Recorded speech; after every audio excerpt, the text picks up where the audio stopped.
के हंसी से रातों दिन जगा दे हलू। गाँव के पगडंडी तोहरे नाम सज गई, छठी मैया जैसन मन में तू बस गई। हिंजला राहों में पवन जैसे छू गई, तहरा एक झलक में जिया सब घूम गई। तू जब बोले लो धीमी सांस रुक जाला हो, आँख झुके लो जमन दिल धड़के वाला हो। ए सजनिया अब तू ही बतावा ना, हमरा मन के कैसन पढ़ावा ना। नजरिया से बांधी ऐसन डोर कैलू, हमके अपने रंग में पूरा तोड़ कैलू। अंगना के नैना, अंगना के नैना, तोहरा बिना लागत नाही। अंगना के नैना, अंगना के नैना, अंगना के नैना, दिलवा माने ना अब अंगना के नैना।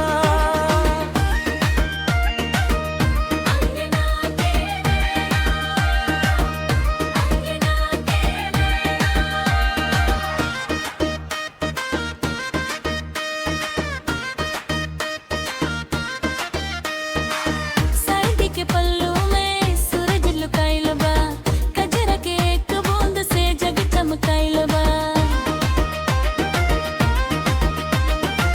चूड़ी के छनक में गाँव भर जागेला, तोहरे हंसी आगे कौन रुक पागेला।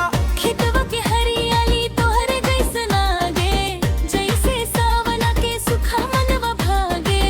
तू ना हो खजूर हमरो आस ना टूटे, तोहरे नाम के धागा जीरा से ना छूटे।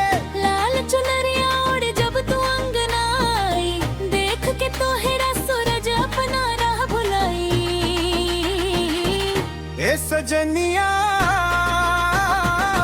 अब तू ही बतावो ना, हमरा मन के कैसन परवाना। नजरिया से बांधी असन डोर कैलू, हमके अपने रंग में पूरा तोड़ कैलू। अंगना के नैना, अंगना के नैना, तोहरा बिना लागत नाही। अंगना के नैना, अंगना के नैना, अंगना के नैना, दिलवा माने ना अब अंगना के नैना।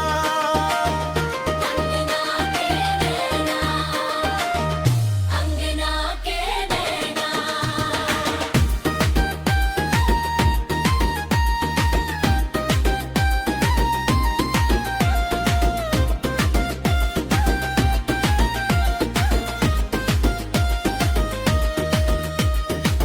कुर्सी पटरा छोड़ के सबके नजर रुक जाला, तोहरा पावे खातिर मनवा दौड़त जाला। गली गली पूछेला कबा तो हर पता, हरुनु धकन बोले तू हौस जिए के गाता। रोटी भात में लागे तोहरे मिठास भइल, सादा जिंदगी भीतर रंगवा खास भइल। नदिया के पानी जैसे सीधा बहत जालू, हमरा दिल के तीरथ में दिया जैसन बालू। तेहरा संगे बैठ के सुने के भूल जाई, एक दूसर में खो के नया घड़ी बनाई। धीरे धीरे बोल हमरो हाल सुनी, छोटे छोटे बात में पूरा प्यार बुनी। जदि तू हंसबे